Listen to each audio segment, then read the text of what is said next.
Chapter 17. Our Inner Essence. When we explore our needs, we may categorize them as mental constructs because they involve perceptive, rational, and emotional characteristics. We are inclined to define our mind as the repository of our awareness composed by these characteristics. That awareness provides us with a sense of self.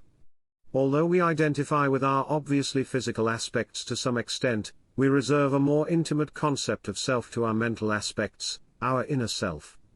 We perceive our mind to be of a non-physical, higher nature.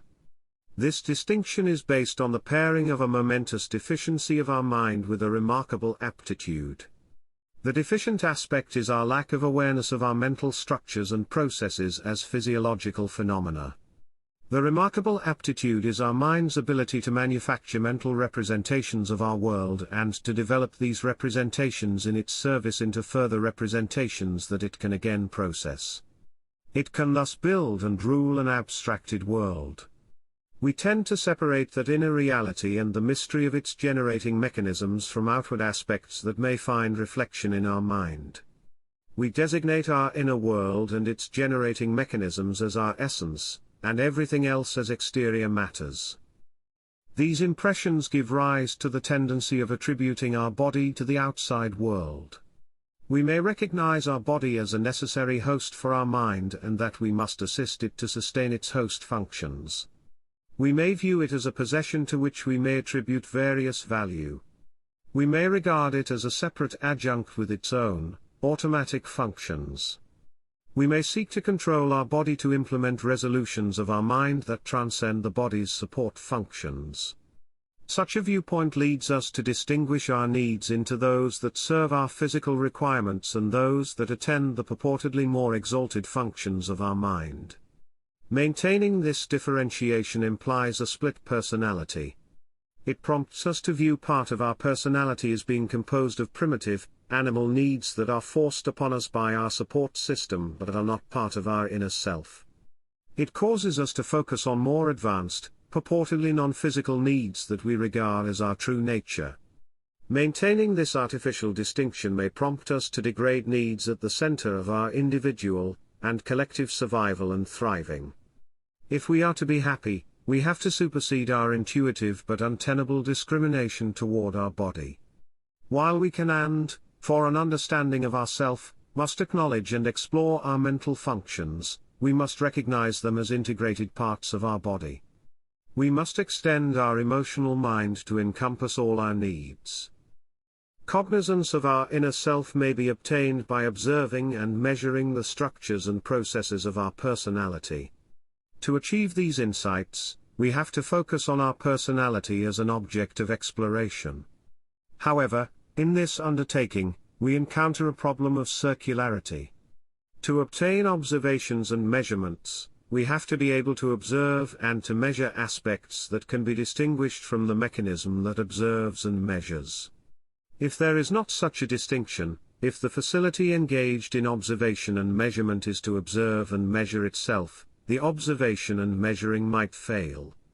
The facility might not be equipped to turn on itself as an object. That problem seems to apply to our mind. We have very little direct knowledge about the generation of our mental phenomena. We can identify our sensory exposure and the mental results it produces. But we cannot very well turn our senses inward and trace the physiological structures and processes that produce these results. Our mind presents us with results, and we are often left to speculate how it produced them. This may be regarded as an issue of missing sensory facilities. Arguably, that problem could be solved if we find technological assistance. With sufficient sensory impressions about its structures and resulting processes, an information processing device like our mind should be able to process information about itself. Yet our issues go deeper. A problem of circularity also arises if an information processing device is employed to produce information about how it processes information. Because the investigation about the way we process information is processed by the mechanism that is the subject of our inquiry, the investigation could not follow other processing possibilities than the process we are trying to investigate.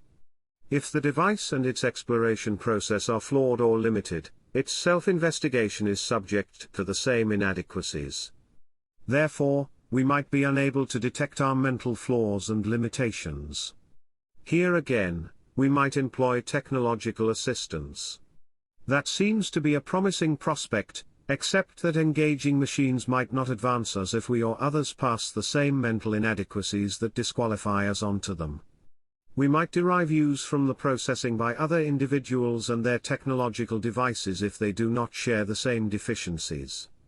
Such assistance may be impaired by other deficiencies. But these would be easier to determine if we or other sources of assistance would not suffer these deficiencies. Ultimately, we may only be able to trust the adequacy of our or external processing if it stands up to the rigors of scientific proof. While we may refer to such a clarification generally, it may not be sufficiently available for many of our specific endeavors. Further, we may not engage them because we fear interference with our decision-making or reputation, or unauthorized use of information by others. As a result, we may be detained in our mental processing disabilities. This may render us incapable of investigating or evaluating our mind. Our lack of self-awareness may translate into a lack of self-determination. But the sweeping scope of such a conclusion does not comport with the way we experience ourselves.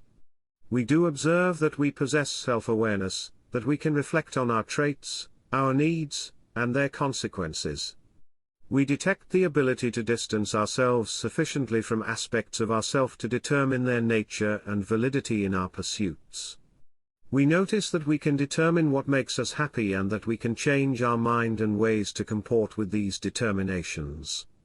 We sense that we possess some awareness regarding what goes on within our mind. We appear to be able to gain sufficient distance for at least some self-reflection. Still, these instances seem to be imprecise and transitory. The act of capturing, understanding, and describing our personality seems to be surprisingly difficult. Who we are inside mostly appears to us as an intuitive, nebulous notion. It is neither perceptible by us as a detailed image nor as a totality. Our direct exposure to ourself does not equal comprehension. Beyond suffering from possible circularity of processing facilities, we seem to lack focus and resolve to know ourselves. These combined deficiencies of self-observation cause us to be largely unconscious of ourself. This unconsciousness may prevent a closer understanding of what will make us happy. To gain insight, we have to overcome these obstructions. We might achieve that by applying an indirect empiric method to our personality. While we may not be able to directly sense our mental processes, we can perceive their results. These provide us with evidence that our processing of information might be accurate or deficient because our needs are being fulfilled or fail. We may use these insights to explore the structures and processes that produce these results. Although we may refer to us as an undifferentiated singularity, a review of our needs makes us recognize that our personality is not a homogeneous unit. It is a conglomerate of separately conceived mental traits whose correlation produces who we are. That our personality may be constituted of distinct components does not seem to make our task of defining our personality easier. Another part of the difficulty in developing an understanding of ourselves is that so many of the ingredients and the mechanisms in us have come about without our involvement and outside our control. Some of our mental traits appear to be preordained by our nature as humans. They appear to be hardwired into our physiology by common genetic tradition. They may also be due to ubiquitous external physiological influences that bear on all humans manifestly or by perception. We may refer to these mental traits as common mental traits or common traits. They represent the basic mental dispositions in all humans in pursuit of shared existential needs. They are part of a broader commonality of dispositions that includes other, more tangible shared physiological dispositions. Another part of us may be determined by intangible and tangible dispositions that are not common to all humans. These encompass conditions that are caused by genetic mutation in fewer than all of us, as well as dispositions that are produced by non-genetic physical influences that affect less than all humans. Such non-genetic causes include particular nutrition, biological, chemical, radiological, traumatic, and other physical exposure or sensory impressions during and subsequent to our development. These non-genetic causes may hamper our development pursuant to original genetic code or with the functioning of the resulting physiology upon its establishment. We may designate any genetic and non-genetic dispositions that affect less than all humans specific dispositions. Specific dispositions of mental traits may be designated specific mental traits or specific traits. While it might be possible that specific dispositions could be formed as separate phenomena, they regularly appear to occur as variations of common dispositions that render aspects of them specific. Understanding common and specific dispositions necessitates awareness that our environment defines part of our physiological essence more directly than through reactive genetic programming. Non-genetic physical influences may directly affect genetic physiological structures and processes. They may further influence the potential that genetic dispositions provide and thus create non-genetic physiological dispositions. In a departure from the relative predictability of genetic conditions and of general environmental conditions that directly and indirectly affect our body, our existential functions seem to be heavily exposed to specific direct environmental influences. But such an exposure appears to be eclipsed by indirect specific environmental influences that filter through our perceptions and impact our rational and emotional processing. Our immersion in sensory signals, as well as our capacity and necessity to acquire, store, interrelate, and react to information, create a potential of impressionability that offers countless opportunities for our environment to influence us. All environmental effects on us, regardless of whether they consist of direct interferences or indirect, sensory influences, share the attribute of not being genetically preordained in us unless they occur in execution of our genetic instructions. To the extent such effects constitute lasting phenomena, we may call them acquired dispositions in distinction from genetic dispositions. Our genetic and acquired dispositions form all aspects, all particularities of our body. Describing all of these dispositions would mean to pronounce the entirety of our substance, and of our functions. We may discern genetic dispositions that form our mind as genetic mental traits or genetic traits, and acquired dispositions that form our mind as acquired mental traits or acquired traits.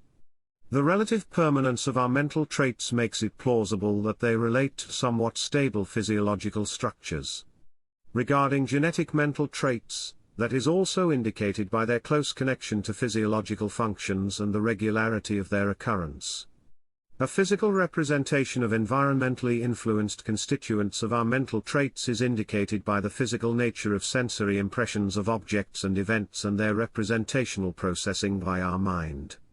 Yet, for much of humanity's history, the confirmation of mental processes as physiological phenomena was impossible because it involves identification and tracking of complex causal connections by technological means. Only as science reveals the physical functions of our mind can we overcome the intuitive assumption cast upon us by the secretive character of our mind that it is non-physical. Someday we may succeed in completely tracing and revealing mental functions. To comprehend them fully, we have to ascertain physiological mechanisms as their foundations. We are becoming acquainted that a genetically initiated and administered infrastructure makes perceptions, rational thoughts, and emotional responses possible. We also know that direct physical influences can damage or support our mind's potential. It further seems that sensory impressions and the work undertaken by our mind on them contribute to the construction and alteration of our mental physiology. But to understand our mind more fully, we have to comprehend the functions of the physiological language or languages constituting perceptions, rational thoughts, and emotions in its structures and processes. All our mind perceives, considers, recalls, knows, feels, or derives appears to be symbolized by code.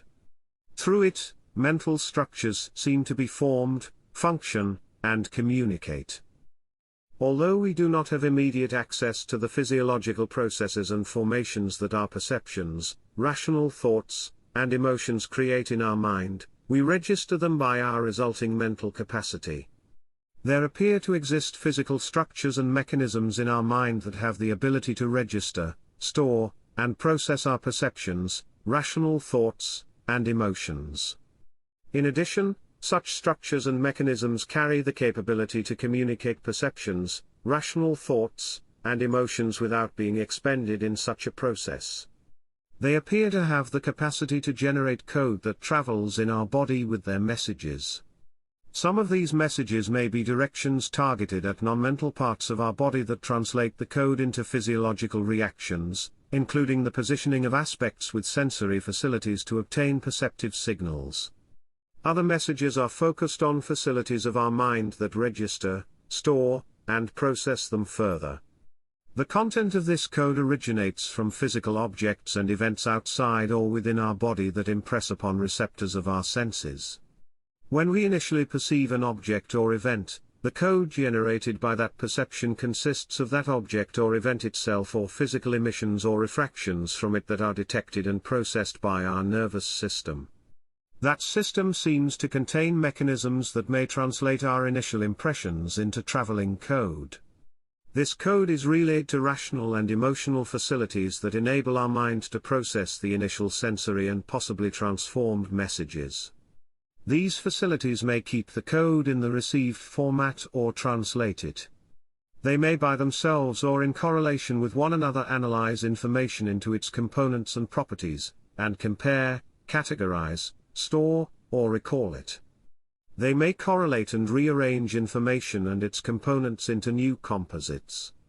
There seem to be communications within rational facilities and within emotional facilities that enable such functions.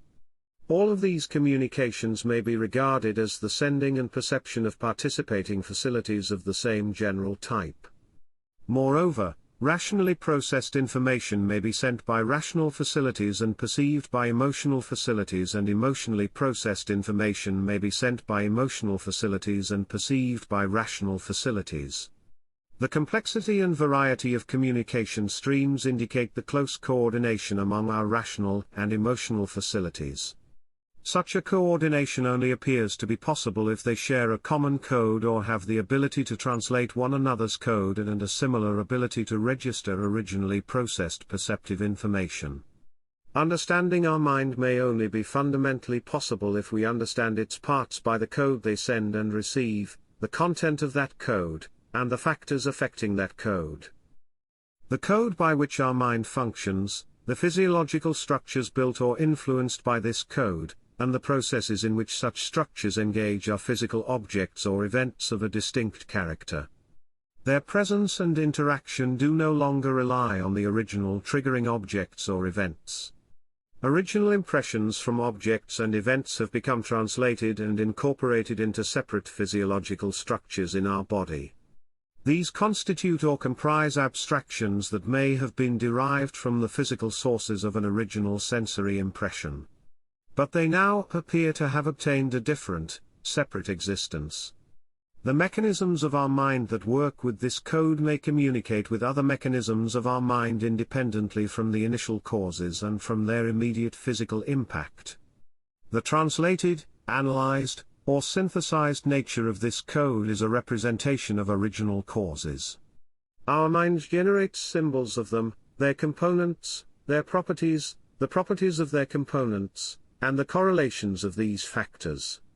These symbols form building blocks of, as well as instructions for the actions and interactions of, our mental traits. Our mind uses the symbols of abstracted code and their correlations to build an inner world that appears to have the capacity of functioning separately from the outside world. Upon their establishment, abstracted mechanisms of our mind and their interactions may constitute originating sources or triggers for further rational and emotional emissions, refractions, and combinations that may be reflected in perceptive impressions. They can cause or participate in the creation of mental derivatives that have their own physiological presence.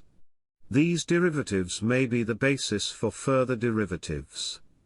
By the processing of representations in our mind, we may arrive at concepts that we can carry into the world by physical implementation through our body and technical assistance. As external physical objects and events receive reflection in the internal physical structures and processes of our mind, internal physical objects and events also find reflection in external structures and processes. Apparently, two physical worlds, internal and external to our mind, exist parallel to each other but find reflection in each other. This reveals their qualities that we initially perceive as real and representational as aspects of one physical world. Arguably, the mutuality between the inner and outer provinces should lead to a unification of these spheres through human activity and development.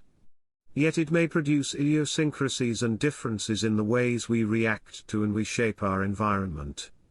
As particular environmental influences create or shape physiological structures in our mind, the facilities of our mind may grow to be sufficiently dissimilar from those of other individuals to give rise to noticeable differences in perceptive, rational, and emotional processing. We may develop a disparate sensitivity to information, different ways of thinking and feeling, specific acquired traits that distinguish our personality from other individuals' personalities. The development of acquired traits may interact or exist parallel with variances in genetic dispositions that may also significantly individualize our mind. Specific acquired and specific genetic traits may interrelate differently with one another and with common environmental and genetic conditions. Both types of differences may direct us toward particularized experiences. However, the development of acquired idiosyncrasies appears to distinguish itself in that it may be assisted by a particularly intense self-reinforcing mechanism. In as far as experiences shape the structures of our mind, these structures are likely to process our environment consistent with these experiences. Our mind becomes particularly receptive to experiences in conformance with these structures. Moreover, it will act and react in our environment according to the impressions that our experiences engender. We may try to convert our environment in reflection of our experiences regardless of whether these form traits. If we succeed with that undertaking, the particularized structures of our mind will gain support by the circumstances we create. We may construe similar self-reinforcing phenomena for specific genetic aspects of our mind.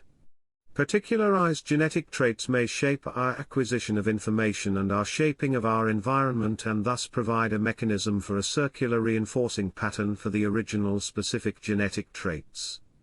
But these effects are generational and are therefore much more attenuated compared to acquired circular reinforcement.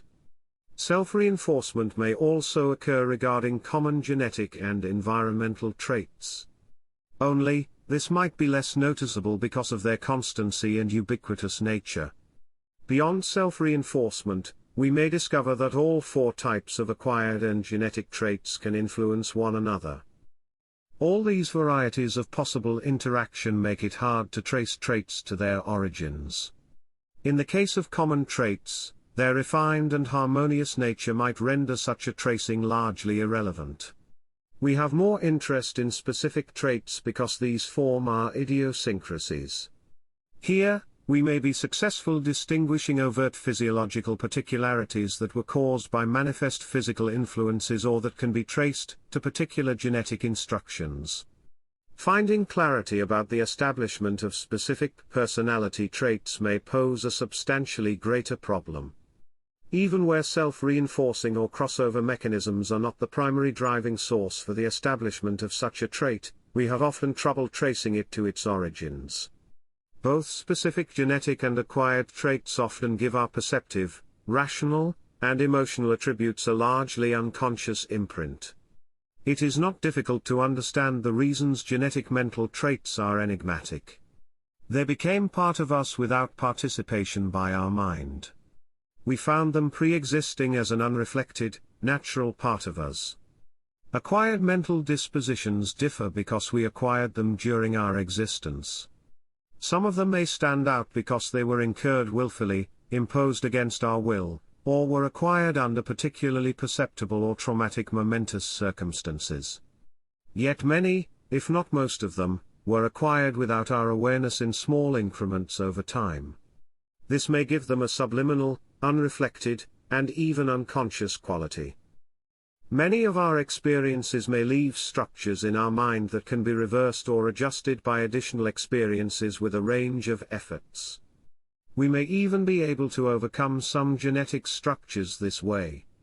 However, if fledgling structures are reinforced by additional experiences, self-reinforcement, and crossover backing, they can become acquired traits that approximate genetic traits in durability. Some acquired traits pertain to perceptive or rational attitudes. Others pertain to the emotional sourcing of our needs. Although acquired emotional traits are originated differently, they appear to follow the same pain-pleasure mechanism as genetic traits to motivate us. Mechanisms that were acquired rather than built by our genes might differ in the depth of their entrenchment. Nevertheless, motivational forces they generate can be similar to those inherent in genetically sourced needs. The similarity of their motivational mechanisms empowers them to attach themselves effortlessly to our genetic traits and other acquired traits. Acquired needs assume a co-defining function in what we want, and our idea of happiness shifts to include them. We are not happy unless these non-original needs are contented as well. Our ideal of happiness includes the fulfillment of all our needs regardless of whether they are genetic or acquired, and we usually do not distinguish accordingly. It seems that becoming aware of our mental traits requires us to emerge from an attitude of passivity. We did not choose our perceptive, rational, or emotional substances or processes. We did not select our personality to produce a maximum of happiness and did not work backward from that ambition to assemble the necessary mental traits. What happened was quite the reverse. We were given mental traits or components of such traits by inheritance and developed other aspects by exposure to our environment. Our person, our physiological identity, including its mental aspects, was formed by genetic and environmental circumstances, not by us. As science advances, perceptive mechanisms seem most easily explained as physical phenomena. Further, we may find relatively direct access to rational structures and processes. This may appear hardly surprising considering that our rational mental constructs are specific or general reflections of obviously physical objects and events in the physiological devices of our mind. The emotional expanses of our mind appear to be considerably more mysterious and challenging to reveal. Their irrational nature removes them from an understanding of them as direct symbolic representations of the outside world. Their apparent failure to follow logic complicates the identification of their physiological foundations and a rational explanation of their sources and functions. We should be confident that such encumbrances will be lifted as we scientifically dissect our emotional structures and processes into their physiological components because these have to follow the same underlying substances and principles as any other matters we explore. But even if we could explain our mental phenomena in rational terms as representations of physiological phenomena, that understanding may not give us insight into how the acquired portions of mental traits came about. Short of a full exploration of the genetic sources of our mind, part of the difficulty in deciphering the sources of our mind lies in the absence of a clear differentiation between acquired and genetic traits. Our mental traits have generally grown organically with and into one another during our development. Acquired mental traits may have become so integrated into our mind that they may be indistinguishable from our genetic mental traits. The differences in the accrual and underlying physiology between genetic and acquired mental traits make a distinction between them, important to find suitable tools for their suppression, advancement, modeling, or removal. Another reason we might want to identify the genetic and acquired aspects of our mind is that they carry a difference of presumption regarding their legitimacy. Our common genetic dispositions likely were delivered to us in a selection process favoring attributes that advance or are necessary for our individual, or collective survival and thriving. Then again, it is possible that we all might be carrying some common dispositions that historically have been, have become, or are becoming liabilities. They might be misdevelopments or remnants of past requirements, of precursor stages that have lost their utility and might even have become damaging. That may seem particularly possible considering the apparently recent development of our mind. That development and its implications for the development of genetic traits and even more for the development of human technology and living conditions may engender dissonances with more fundamental genetic instincts. Still, an assertion that common genetic mental traits are damaging requires positive proof against an overwhelming presumption of utility. We might carry a similar assumption regarding common acquired mental traits. If all humans are impressed in the same way by a ubiquitous environmental factor, its forming influence may reflect a necessary or helpful constituent for human survival and thriving. Our common reaction to our environment might constitute an important supplement that can contain, channel, support, or improve our genetic traits. But it is also conceivable that all humans would succumb to the same deleterious general acquired trait. Our favorable presumption might be disproved again. That we are uniformly subjected to a genetic or acquired disposition does not routinely make a disposition helpful or necessary. Our presumptions may be different in dealing with specific genetic and acquired dispositions. Here, the presumption appears to be warranted that such dispositions are not required for our survival or well-being, at least if other humans can survive and thrive in their absence. However, they may correspond to special or new general environmental challenges, or constitute an enhancement for our capacity to survive and thrive by modulating common dispositions, even if circumstances remain the same. The challenges a genetic mutation can address might not be immediately recognizable. They might only become clear after extended periods.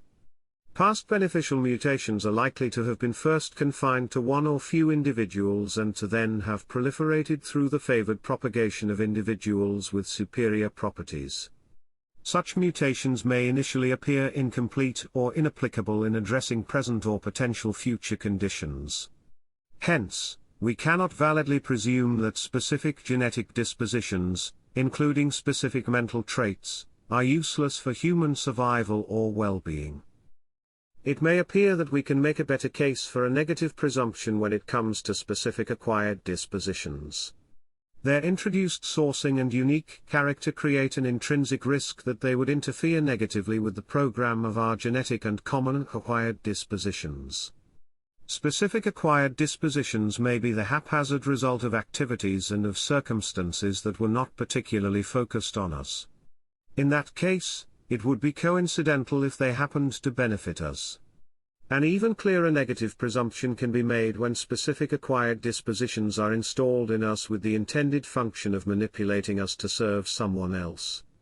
Their installation may not be primarily concerned with our happiness, or may even require that our happiness be damaged.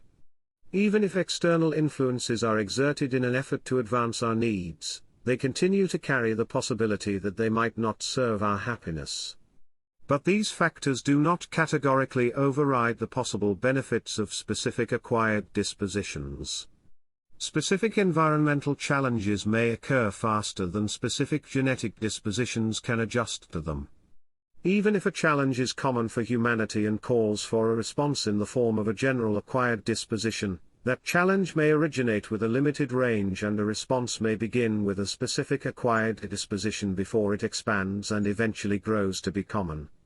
Apart from that, specific acquired dispositions might act parallel to general acquired dispositions and contain, channel, support, or improve instructions provided by specific genetic dispositions. For these reasons, we cannot well presume that specific acquired dispositions are useless for human survival or well-being. We may determine that, although we can establish some valid presumptions in favor of general dispositions, the character of our dispositions, including of our mental traits, as genetic, acquired, specific, or common does not clearly resolve whether they constitute constructive factors in our quest for happiness.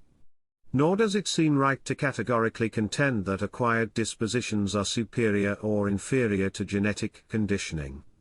We will have to consider every disposition on its own merits to determine whether it promotes our happiness, whether we would prefer to keep it untouched, modify it, or transcend it. This determination requires the review of each disposition on its merit, and its systematic investigation in correlation with all other dispositions. To make a competent decision, we must identify our dispositions and must comprehend their composition, their reasons for existence, their functions, and their consequences. That might be relatively uncomplicated when we consider more obvious physical dispositions. Our mental traits promise to be more of a challenge because we cannot as easily grasp and separate their nature and functions. We may compare our mind to a manufacturing facility for highly processed products. These products give us only limited information about their ingredients and the stations of their manufacturing process. Examining a product may permit us to identify some ingredients and processes that were used, and to refer to its manufacturing in general terms. Yet the more complex a product is, the more we have to observe how every manufacturing stage contributes to the product or its components to comprehend how the result comes about. That understanding is also essential if we want to modify the product or improve the production process. Our investigation concerning the utility of mental traits is additionally challenged because we have to account for perceptive, rational, and emotional traits, although they act as integrated aspects of our mind. Distinguishing perceptive traits seems to be relatively straightforward. The processes of reception of objects or events or their emissions or of refractions from other objects and events, their translation, and the transport of impressions by our nervous system appear to be distinct from other mental traits. This phenomenon is clearly based in physiology and therefore physical. However, the distinction of perceptive traits blurs when we connect them with the rational or emotional aspects of our mind. We may consider the interaction among rational aspects of our mind as separate. Still, at least in part, it consists of the emission or refraction of rational concepts that are subsequently perceived by other rational facilities. The sole difference seems to be that these concepts may not require translation and may involve different code than the reception, transport, and registration of exterior signals. A similar claim can be made concerning the interaction among emotional aspects. Further, perceptive functions appear to connect the rational and emotional sections of our mind. The emotions we rationally register as well as the constructs and processes we rationally build to which emotional traits react all seem to have perceptive involvement. The initial transmission by perceptive processes and their involvement in the interaction among rational and emotional aspects make it possible that perceptive traits would influence these aspects. Because all our mental processes can be defined in terms of communication, perceptive mechanisms are aspects of rational and emotional traits without which these cannot be conceptualized. Such traits are extensively formed and influenced by perceptive facilities because they must rely on these in their internal and correlative functions that entail the receipt of code. Conversely, perceptive facilities stand to be influenced by rational and emotional aspects because these give rise to perceptive impressions. Hence, perceptive traits may be difficult to separate from rational and emotional traits in wholly internal mental processes. The problems regarding the distinction of our perceptive facilities do not abate with the involvement of perceptions from the world beyond our mind. Here, the physical features of perception appear to govern. Our perceptive facilities receive whatever falls within their detection range, translate this information into transportable code, and forward that code to other parts of our mind through the nervous system. These signals appear to be responsible for building large parts of our rational and emotional mind. We are not solely influenced by external influences that are transmitted. Perceptive traits may influence our rational and emotional traits as well, since they are the messengers through which our outside influences must pass. They constitute a filter, conversion, and relay system that transforms received information even at its best. However, we can also distinguish a reverse influence. The processing by rational and emotional aspects of our mind may alter the information received through perceptive facilities. This change may be automatic by a translation into code that these traits can process. But it may be more targeted in many of their functions. Rational and emotional traits evaluate everything we perceive according to how it might correlate with already established notions. They judge how it fits into our pursuits or what adversities it might present. Rational or emotional traits may interpret what they receive from the viewpoint of their already established structures. Depending on the capacity or motivation connected to such structures, they may filter, alter, suppress, or block information. While these processes may succeed a transmission of external information, rational or emotional mechanisms might be able to interfere in perceptive processes.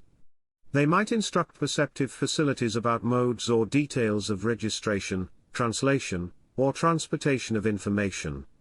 Further, our rational or our emotional mind might direct our body to prevent our sensory facilities from receiving information that contradicts our rational or emotional settings, even if perceptive facilities remain unbiased and properly functioning within their capacities. Consequently, mutual influences between our perceptive and other mental facilities seem to be conceivable throughout the range of internal and external perceptive functions. Mutual influences also seem to exist between our rational and emotional traits. Although we appear to be able to distinguish rational and emotional traits as concepts, they do not arise separately. We cannot undertake thoughts without feeling about them in a certain way. Nor can we preclude rational consideration of emotional phenomena as factual events. That may be partly based on similarities in their processing when they relate, categorize, store, and retrieve perceived representations of objects and events. Further, emotional functions overlap with rational functions because emotional traits use rational traits to solve emotional tasks. Close collaboration by rational traits appears to be essential to afford our emotional traits capabilities of pursuit in excess of those ordained by their instinctive programming. While our rational traits then present themselves as adjuncts, as instruments of our emotional traits, we can also observe that rational phenomena deliver much of the interpretive information from which emotions arise or by which they are shaped. Consequently, distinguishing emotional traits from rational traits seems to be difficult in some respects. The division of our mental functions into the activities of perceptive, rational, and emotional traits appears to be an oversimplification. Although such a model serves to typify the prominent character of mental phenomena, its categorizations cannot be regarded as categorical separations between perceptive, rational, and emotional functions. The reciprocal dependencies and influences among mental traits suggest that we must explore all of these aspects together if we want to understand our mind. Still, we will not fully comprehend its functions without taking note of the hierarchy among perceptive, rational, and emotional aspects of our mind that places emotional traits on top, followed by rational traits, and finally perceptive traits as instruments that serve both of the higher categories. Nor will we be able to change our mind without developing strategies that take this hierarchy into consideration. All our wishes and all our efforts to improve our happiness as a practical matter will have to contend with the governance of our mind by needs. They will encounter needs as motivators, administrators, and judges of our conduct and as gatekeepers to the functions of our perceptive and rational facilities. Moreover, all our activities in exploring and changing our mental traits would be governed by our needs and the mandates they impose on us. Our needs arrange for the incentives, objectives, and decision-making for all our activities. If we want to improve our happiness, we must find the key to unlock them. Against this task, improving our practical powers through perceptive and rational traits seems eminently solvable, and almost mundane. When we approach our emotional traits as a subject of inquiry, we observe that they communicate through impulses. Our emotional mind registers these, together with the preceding awareness of deficiencies, as needs and to which the rest of our body reacts with action. To comprehend our emotional traits and their functions, we must explore these impulses. To the extent emotional impulses originate from common emotional traits, they inform us, together with a sense of deficiency, whether we meet our existential needs, and they motivate us to satisfy these needs. We should discover what makes us happy if we surrender to our impulses. This conclusion would be justified if all our impulses were constructive for our happiness. Then again, chances are that we possess impulses that are not aligned with our overall happiness. Such impulses may represent what we want at a certain point in time. They do represent needs. Yet, even if following such an impulse may give us immediate satisfaction, our pursuit may cause damage in the fulfillment of other legitimate needs that exceeds its benefits. We may acknowledge that such a risk might be created by incompatible idiosyncratic needs. However, existential needs may give rise to detrimental impulses as well. They may harm us because they are pre-programmed responses with the mission to commandeer our mind in the interest of their issuing traits. Because impulses only address the concerns of needs that issue them, they might produce unbalanced results with regard to our other needs. Accordingly, following all our impulses, and even the impulses of needs we have found to be constructive, indiscriminately may lead to unintended unhappy consequences. We cannot trust our impulses. Following them would render us liable to skip from one command to another and would disable our pursuit of an overall reconciled strategy of happiness. While they might use our critical thinking to execute their commands, their motivations threaten to bypass reflective services. Left unchecked, impulses function like short circuits that preoccupy and determine our judgment led by their spontaneous concerns. If we abide by them without considering their merit, we desert control over our circumstances. We suspend the possibility of a considered judgment about what will make us happy. Apparently then, we cannot rely on our emotional mind and its impulses if we desire to develop a plan to maintain and improve our happiness. Our considerations may lead us to the conclusion that we need a comprehensive system in which all our mental traits, but particularly our emotional impulses, are being considered and are being given their most appropriate function in the advancement of our happiness. In that system, our impulses can only be first indicators in the formulation of wishes in promotion of our happiness. By generating the insight that following an impulse would be detrimental, we should be able to formulate a countervailing wish that neutralizes, adjusts, or at least weakens such an impulse. Our considerations may be complex because we have to determine how a particular impulse and its consequences comport with an overall regime for our happiness. To undertake the necessary consideration, we must prepare. It would place us at a severe disadvantage if we had to delay our reflection until an emotional trait presented us with an impulse. Usually, an impulse is sent when we are in present apprehension of a deficiency. At that point, we may not have the luxury of considering the qualities of impulses. We may be under pressure to enter a momentary resolution according to their demands and, because of our anxiety, may be in danger of making a wrong or less than optimized decision. It would create a stressful existence, if we were blindsided by our impulses until they confronted us and compelled us to decide. Reviewing preceding similar impulses, our reactions to them, and their consequences allows us to generally predetermine how we want to deal with a particular type of impulse. A supervisory capacity over our impulses is not a novel position for us to take. We are already exercising this capacity to some extent. We have the distinct impression that we are more than the sum of our traits. We possess strong indications that our mind contains a switchboard-like mechanism, where we attempt to exercise discretion among our emotional traits, where we reflect whether and how we bring an impulse to bear, and where we determine our behavior as one to optimize our overall happiness. This authority may be poorly developed. It may be fraught with errors and shortcomings. Still, it appears to constitute a capability that might enable us to maximize our happiness if it is sufficiently developed. That we can take the position of our overall happiness and not allow ourselves to be driven by individual emotional traits suggests that our decisional core structure is independent from any one individual emotional trait. An obvious candidate for this leadership position would appear to be our rational mind. Our rational mind seems to be the only aspect of our mind that is capable of reflecting on and therefore distancing itself from our mind.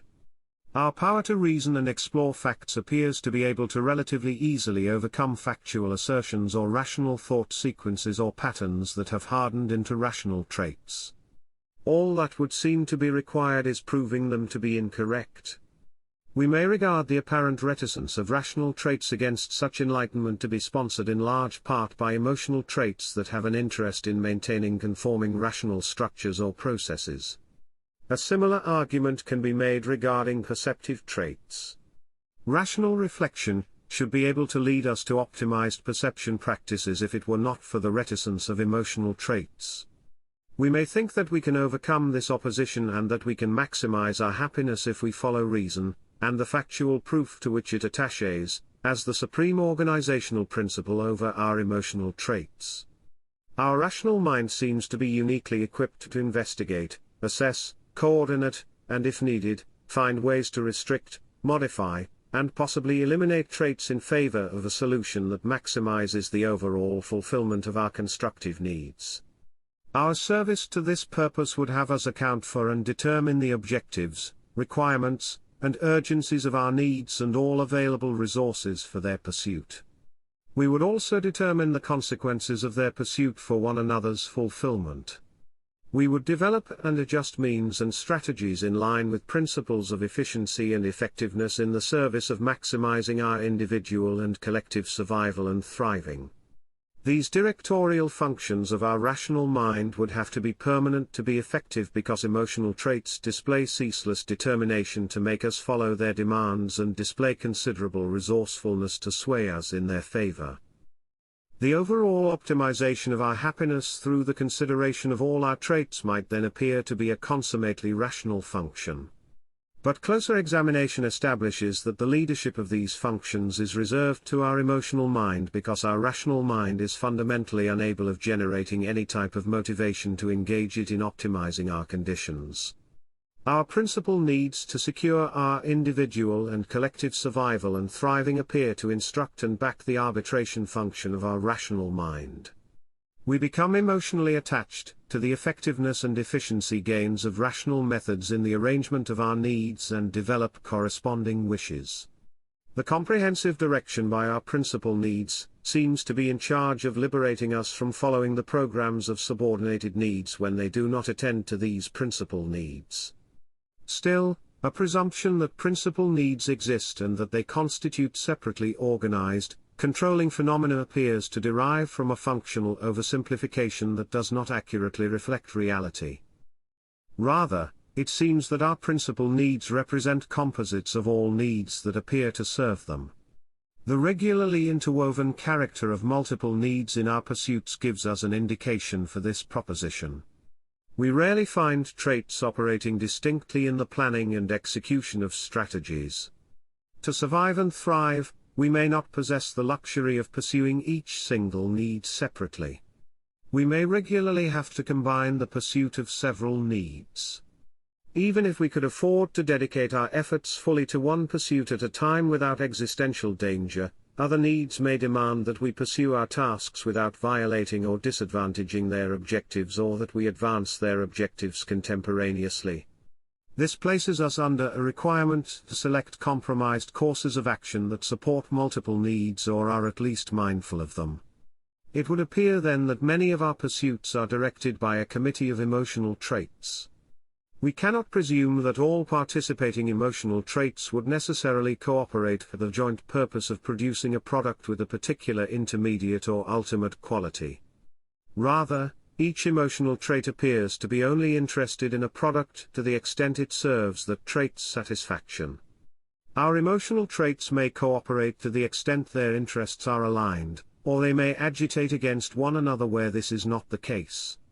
The push and pull between positions of pain and pleasure for every need propel and draw our planning and implementation into different directions with possibly dissimilar intensities. This may regularly shape our wishes and activities into composite strategies. Multilateral interests and participations by emotional traits in our pursuits threaten to render an arrangement among our emotional traits a complicated undertaking. Guidance by multiple needs can materially restrict the maneuvering space for our pursuits.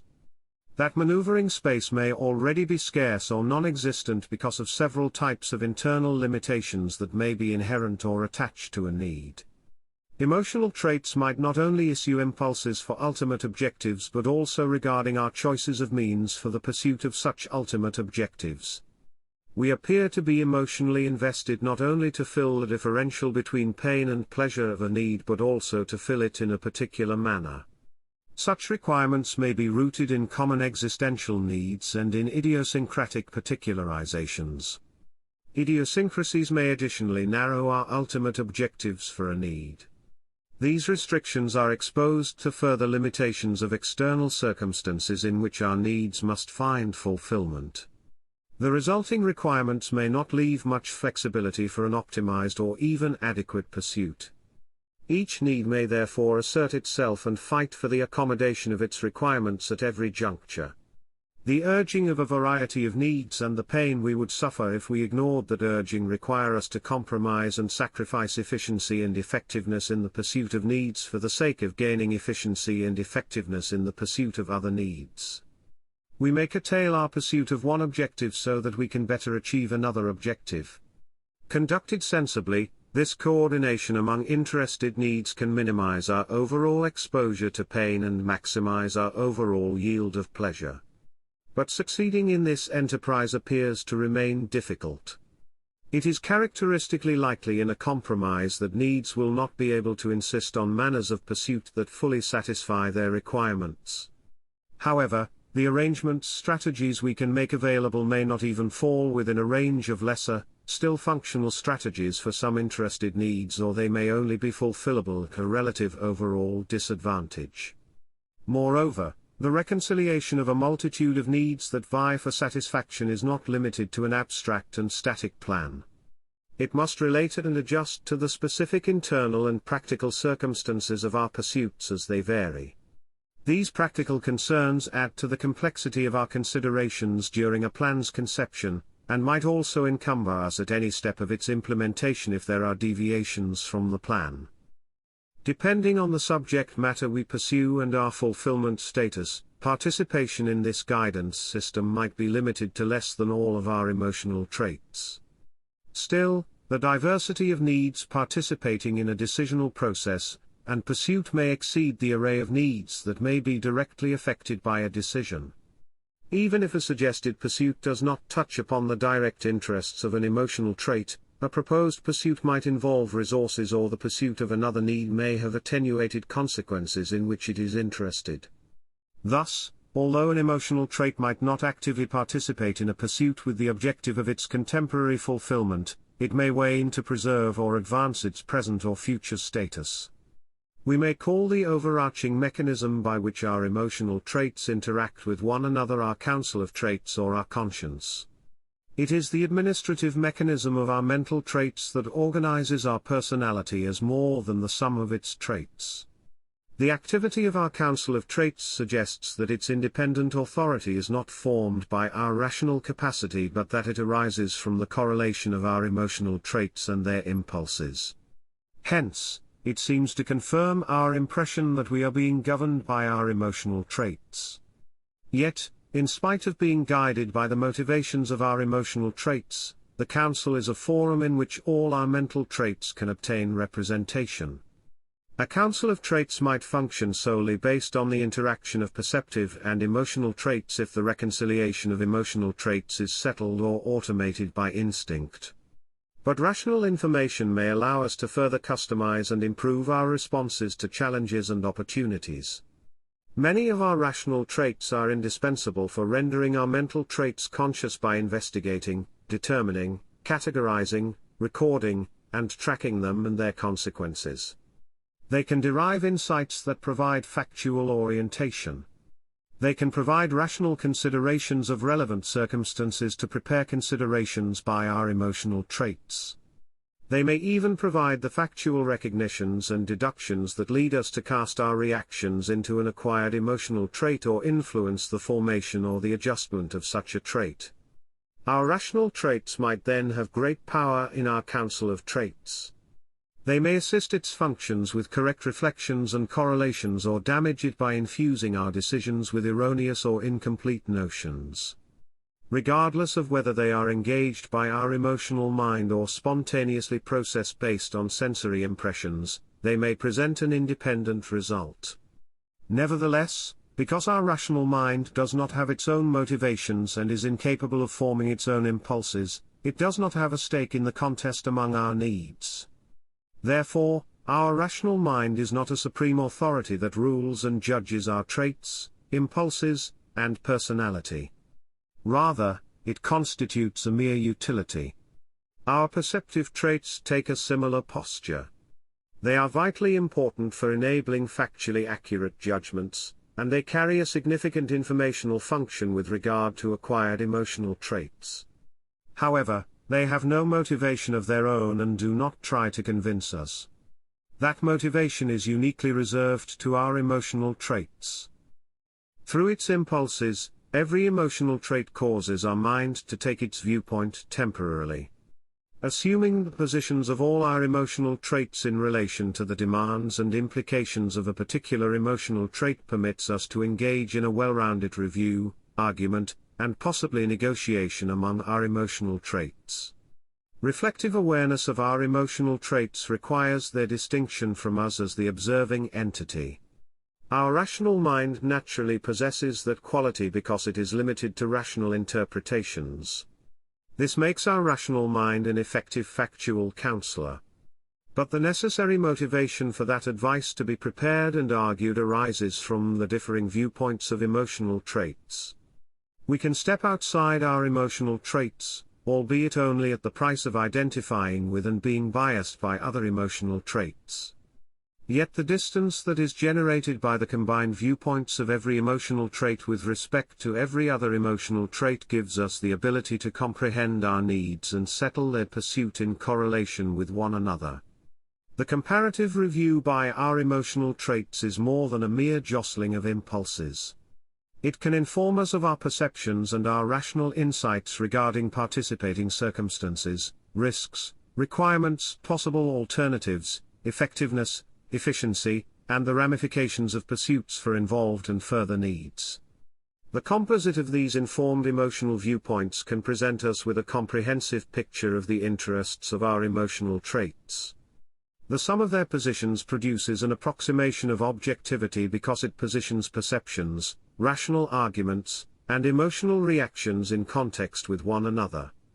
This interchange of vantage points also seems to create the best opportunity to minimize any blind spots in our self-investigation. By stating their position relative to one another and negotiating or refusing to negotiate with other emotional traits, our emotional traits make us aware of the facets of ourself. To the extent there are differences, they might not only expose one another in this process. Their biased engagement of rational arguments and procedures of proof might be able to question and engender consideration of rational and perceptive traits and views as well. Such critical treatment seems often necessary because emotional traits tend to sway perceptive and rational traits to provide factual justification for their stance. They may use that justification to defend their position relative to other emotional traits or to motivate them to cooperate. Even without such intent, perceptive and rational traits regularly form settled adjuncts to emotional traits because of the interest by needs in securing their fulfillment. Our mental traits may then be regarded as integrated spheres of influence under the control of emotional traits. This integration may prevent or impede the consideration of perceptive evidence or of rational arguments that are incompatible with an emotional stance. Emotional traits might unwisely promote such strategies even if it damages our overall happiness or their own objectives.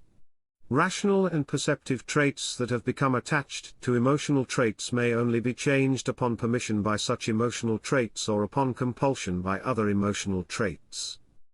The process engaged by our council of traits may lead our emotional traits to arrive at the same result as rational arrangements if we gave them the directive of maximizing our individual and collective survival and thriving. Superficially, that may be the impression we derive from the workings of our council of traits as an entirety. However, The imposition of that purpose and any deviation from it seem to be the prerogative of our emotional traits and to result from their reflection and relation of one another's objectives to their own objective. If we wish to secure our happiness, we must find a resolution among our emotional traits.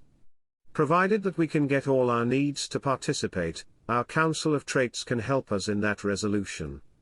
It allows us to determine whether we want to follow an emotional, rational, or perceptive trait based on the council's consideration whether such an act increases or decreases our overall happiness. Accordingly, we may view our council of traits not only as a mechanism by which we can reach full self-awareness but also fulfill our need for self-determination. Some of our existential needs, or some aspects of them, might be products of common acquired traits. Yet the apparent presence of existential needs in the past of human development when the minds of our ancestors were not able to acquire traits would indicate that they are genetically based. Even if we cannot find direct evidence for such a presence, we might support such a conclusion by finding similar existential needs in species that are not able to develop common acquired emotional traits. Some existential needs may also be due to the higher genetic development of humans. Until we identify the genetic basis of existential needs, we might not know this for certain.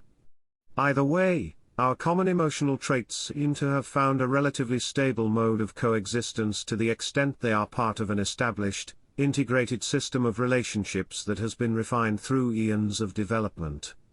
That process has not demarcated our general emotional traits in absolute harmony. Even common needs may engage in competition with one another.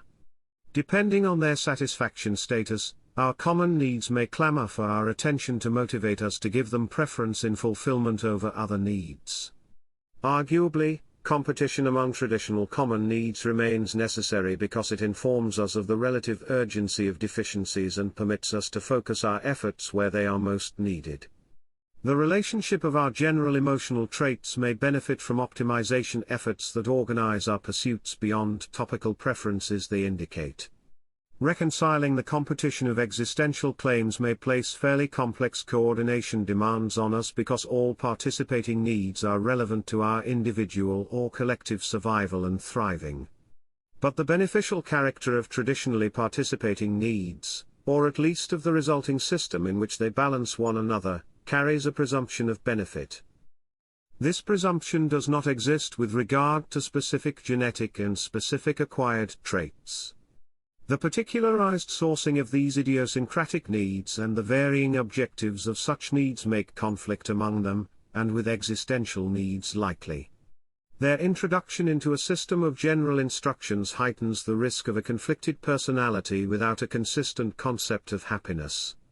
The persistence of such non-harmonized needs and the impulses they issue makes it likely that we will continually suffer conflict.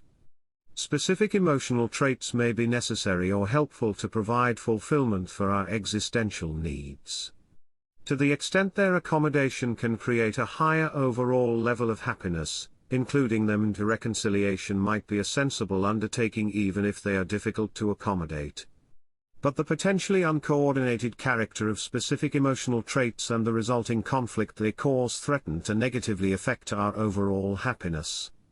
Instead of the dynamics of our traditional existential needs, that attend a constructive purpose, the participation of specific emotional traits may be convoluted, contradictory, and ineffective.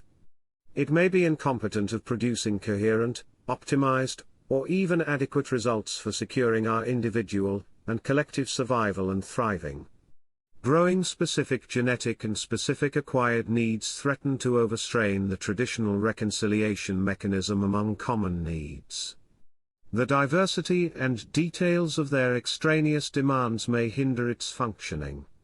Curtailing frivolous and damaging specific needs requires that we expand our consideration and our management of these needs and their adjuncts in perceptive and rational traits. We may augment our happiness significantly by gaining the ability to curb, modify, or eliminate specific mental traits that hamper our happiness or do not adequately advance it, or to create beneficial specific mental traits. This prospect of having to take active control of our happiness places us in a situation where we have to understand, define, and possibly redefine the details of our happiness. We cannot reach happiness simply by promoting indiscriminate fulfillment for all our needs. Not all our needs can be trusted to assist our existential objectives and to contribute to a harmonious entirety. Rather, we must cultivate the aptitude to comprehend the correlations among our needs, so we can determine how we can achieve the most happiness for ourselves. The arguments among our emotional traits within our Council of Traits may assist us in determining which correlations among them, and their adjuncts constitute the best advancement of our happiness overall. The dynamics of this determination are likely to be fluid in many respects. Depending on the fulfillment status of needs and their environmental conditions, they may try to urge us into obedient conduct with different resolve and backing. Yet, beyond gauging the relevance of immediate impulses and considerations, we have to consider what will serve our long-term individual and collective objectives. To produce such a reconciliation, our emotional traits have to find expression without restraints and comprehensively debate, and persuade, compromise with, or possibly compel one another. To accomplish this, we must develop a thorough understanding of our emotional traits, their requirements, consequences, and backing by perceptive and rational traits. The next chapter addresses the foundations for such an understanding.